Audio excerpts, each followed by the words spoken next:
கோவிலில் திருமணம், ஹோட்டலில் ரிசப்ஷன் விமர்சையாக நடந்தது. தடபுடலான விருந்து, பெரும்பாலும் கார்களில் வந்திறங்கிய உறவினர்கள். அவந்திகாவிற்கு ஒரே ஒரு ஆச்சரியம் மட்டும்தான். திருமணம் நடக்கும் வரையிலும் சரி, அதன் பின் நடந்த பால் பழம் சாப்பிடும் வைபவத்திலும் சரி, இதோ வரவேற்பு நடந்து கொண்டிருக்கும் போதும் சரி, சித்தார்த் அவளை நிமிர்ந்து கூட பார்க்கவில்லை. ஒரு வார்த்தை கூட பேசவில்லை. தெளிவாய் புரிந்தது, அவருக்கு என்னை மணமுடிப்பதில் விருப்பமில்லை. பிறகேன்? முதலிரவில் விடை கிடைத்தது. இடப்பற்றாக்குறை, அது இது என காரணங்கள் சொல்லி முதலிரவை தன் வீட்டிலேயே ஏற்பாடு செய்தாள் சந்திரமதி. பரமேஸ்வர் எல்லாவற்றிற்கும் சந்தோஷமாய் தலையாட்டினான். தங்கைக்கு மிக உயர்ந்த இடத்தில் மணமுடித்து வைத்தாயிற்று. கண்ணுக்கு நிறைவாய் மாப்பிள்ளை. அம்மாவின் ஆத்மா சாந்தி அடைந்திருக்கும். மனம் நிறைந்திருந்தது. தன் வம்சத்தை அதற்காக விலையாக கொடுத்ததில் துளியும் வருத்தமில்லை அவனுக்கு. ஆம், அவன் மணந்து கொண்ட கன்னிகா பரமேஸ்வரி 11 வயதில் விபத்தில் அடிபட்டு கர்ப்பப்பை கிழிந்து துவம்சமாகிவிட்டது. அவளால் பூ பெய்தவும் முடியாது, தாய்மை அடையவும் முடியாது.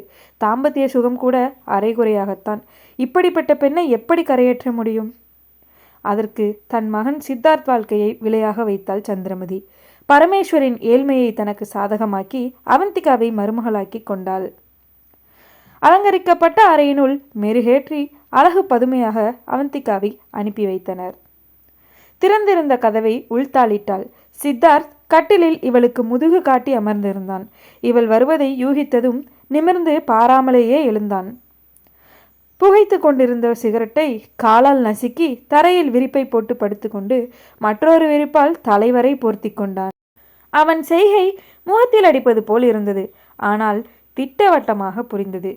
அவன் மனதில் வேறொருத்தி இருக்கிறாள். வற்புறுத்தப்பட்டிருக்கிறான். வேறு வழியின்றி என்னை மணந்திருக்கிறான். சரி, எதற்காக வற்புறுத்த வேண்டும்?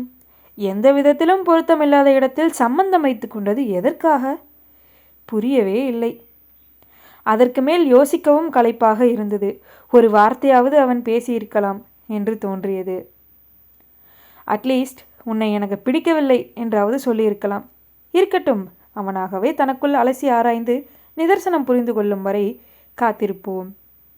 இந்த தனிமை எனக்கும் தேவைதான். என் மனசும் காதல் தோல்வியால் புண்பட்டிருக்கிறதல்லவா? கட்டிலில் படுத்துக்கொண்டாள். அவள் கண் விழித்த போது மணி 6.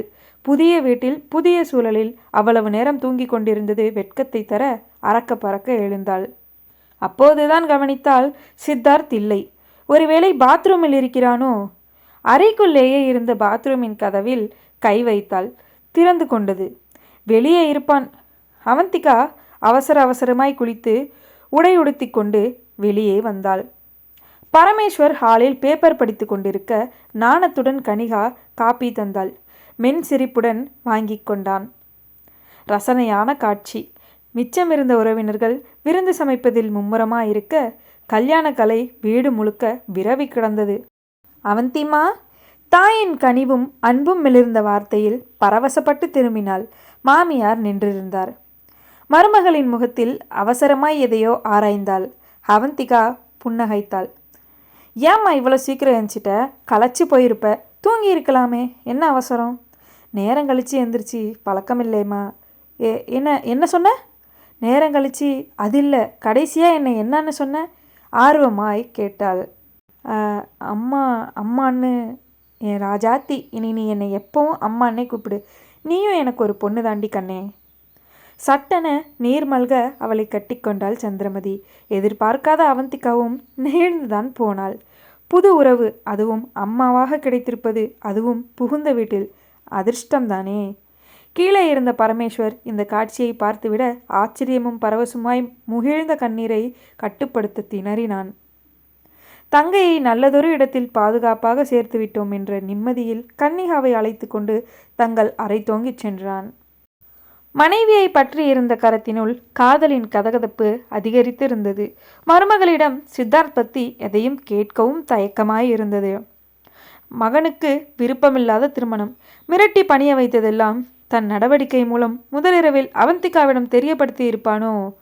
என்ன குறை இவரிடம்? களங்கமில்லா அழகு முகம், கனிவும் பணிவும் மிகுந்திருந்த நடவடிக்கை. மனசு மாறி இருக்காதா மகனிடம்? எப்படி கேட்பது? அவந்திம்மா, காப்பி தரட்டா? ஒரு நிமிஷம் இந்த சோஃபாவில் உட்காரு, வந்துடுறேன். 5 நிமிடம் கடந்த பின் சந்திரமதி காப்பி தட்டுடன் வந்தாள். 2 பீங்கான் கோப்பைகளில் ஆவி பறந்தது. எடுத்துட்டு போமா. இதையா? எங்கேம்மா? உங்கள் ரூமுக்கு தான். சித்தார்த்திற்கு எந்திரிச்சதும் பெட் காஃபி தந்தாகணும். சொல்லலையா உங்ககிட்ட? அவர் இல்லையேம்மா.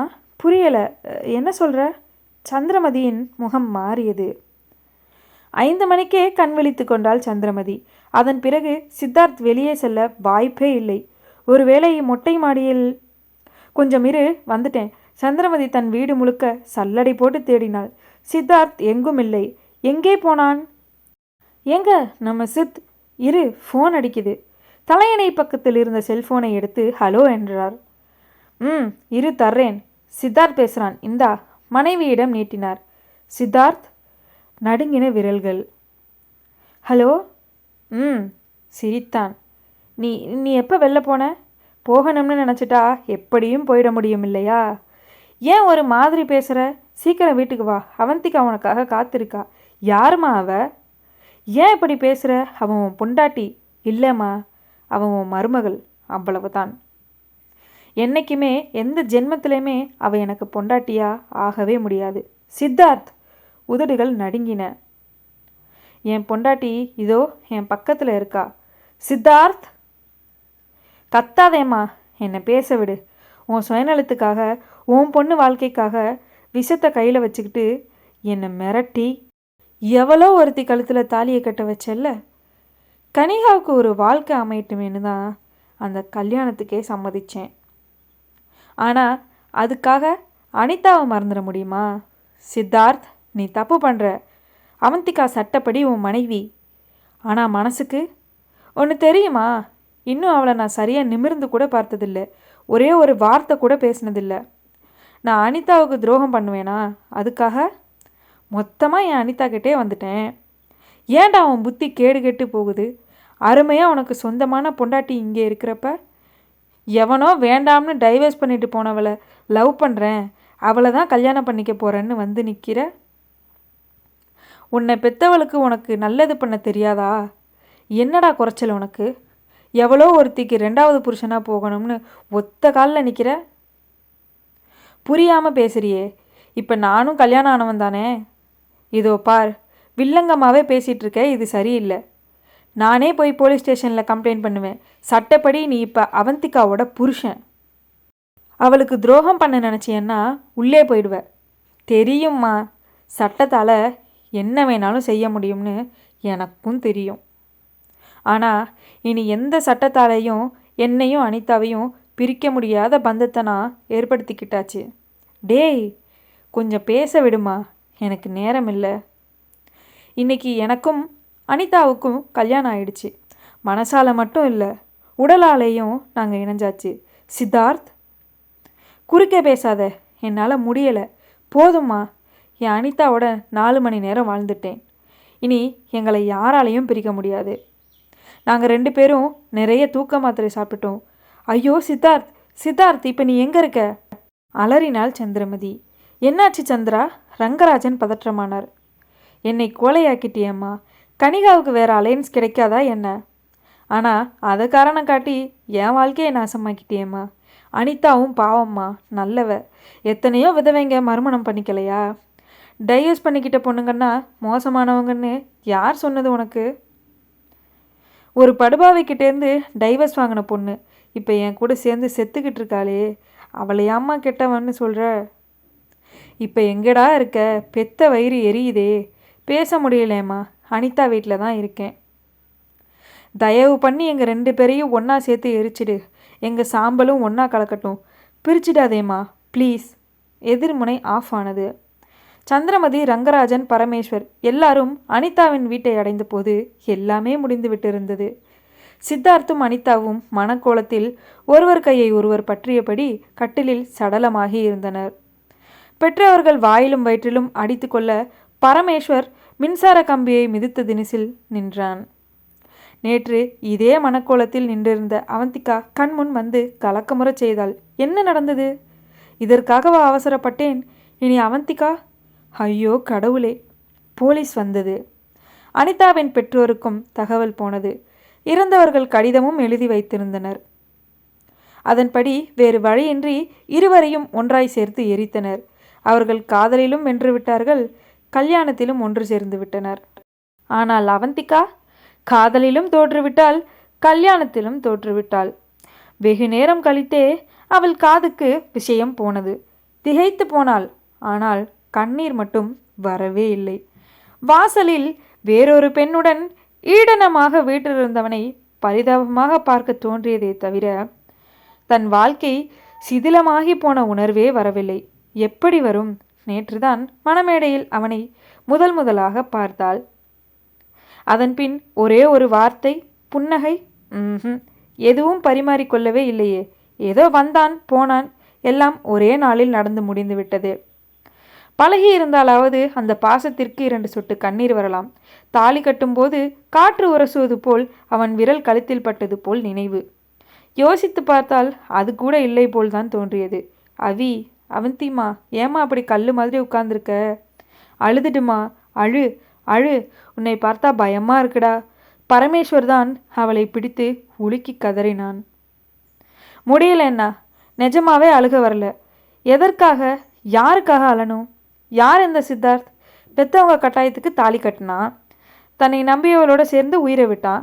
இதுக்காக நான் ஏன் அழணும்? எனக்கும் அவனுக்கும் என்ன சம்மந்தம் இருக்குது? நான் காதலில் தோத்தப்ப அழுதேன், அதுக்கு காரணம் இருக்குது. ஏன்னா நான் கௌசிக்க நேசித்தேன். விலகினப்போ வலிச்சது. இங்கே எதுவுமே நடக்கலையேண்ணா. இதெல்லாம் விடண்ணா, நான் ஒரு விஷயம் கேள்விப்பட்டேன். இப்போ எதையும் பேச முடியாது, ஆனால் கேட்டே ஆகணும். இதில் பலிகடா யாரு, நீயா நானா? உள்ளுக்குள் எண்ணங்கள் முட்டி மோதி கொண்டன. ஏமா அப்படி பார்க்குற? வேதனையுடன் கண்களை இறுக மூடிக்கொண்டாள் அவந்திகா. 16 நாள் காரியம் முடிந்ததும் பெட்டியுடன் கிளம்பிய அவந்திகாவை புகுந்த வீடு அதிர்ச்சியுடன் பார்த்தது. பரமேஸ்வர் திடுக்கிட்டு அருகில் வந்தான். எங்கம்மா கிளம்புற? நம்ம வீட்டுக்குண்ணா.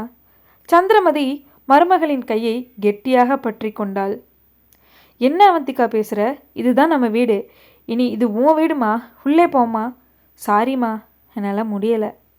எதையாவது பேசி என் மனசை மேலும் புண்படுத்திடாதே அவந்திகா.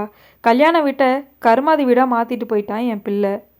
உன் வாழ்க்கையை பாழாக்கிட்டேனேன்னு ஏற்கனவே குற்ற உணர்ச்சியில் மருகிட்டு இருக்கேம்மா.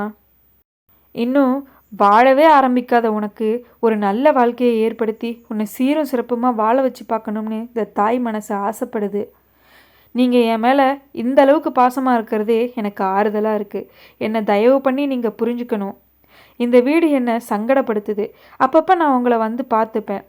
இப்போ என்னை போக அனுமதிக்கணும். அதனால் வரை மருமகளிடம் ஒரு வார்த்தையும் பேசிடாத ரங்கராஜன் தளர்வாய் அவள் முன் வந்து நின்றார். அம்மா, இந்த கல்யாணம் நடந்திருக்கக்கூடாது. சில விஷயங்களை மூடி மறைச்சு உன்னை பலிகடாவாக ஆக்கிட்டோம். அதுவே எந்நேரமும் உறுத்திக்கிட்டு இருக்கு. நீ இப்படி ஒரே அடியாக எங்களை விட்டு கிளம்புனா அது எங்களை தண்டிக்கிற மாதிரி தானே? ஐயோ, அப்படியெல்லாம் இல்லை மாமா. எனக்கு யார் மேலேயும் கோபம் இல்லை, உங்கள் பிள்ளை உட்பட. எங்கள் வீட்டில் கொஞ்ச நாள் இருக்கணும்னு தோணுது. ப்ளீஸ் மாமா. ரங்கராஜன் மனைவியை பார்த்தார். பிறகு, சரிம்மா, நீ சொல்கிறது நியாயம்தான். ஆனால் கொஞ்ச நாள் தான், அப்புறம் இங்கே வந்துடணும். என்றால் தலை கவிழ்ந்து. மாப்பிள்ளை, உங்கள் தங்கச்சி அங்கே தனியாக இருக்க வேண்டாம். நீங்கள் அவள் கூட போய் துணைக்கி இருங்க. அது வரைக்கும் கனிகா இங்கேயே இருக்கட்டும். என்ன சந்திரா நான் சொல்கிறது? ஆமாங்க. மாப்பிள்ளையும் போகட்டும். பாருமா அவந்தி, ரொம்ப நாள் அங்கேயே இருந்துடாத, சீக்கிரம் வரப்பாரு. தங்கையுடன் இருப்பது அந்த சூழ்நிலையில் இருவருக்குமே ஆறுதல் தரும் என்பதை உணர்ந்த பரமேஸ்வர் எதுவும் பேசாமல் அவளுடன் புறப்பட்டு சென்றான். இயல்பாய் இருப்பதைப் போல் தன்னை காட்டிக்கொள்ள பெரிதும் முயற்சிக்கிறாள் என்பதை எளிதில் உணர்ந்து கொண்டான் பரமேஸ்வர். ஆஃபீஸிற்கு லீவ் போட்டுவிட்டு தங்கையுடனே இருந்தான். இறுதி பாகத்தில் சந்திப்போம். நன்றி.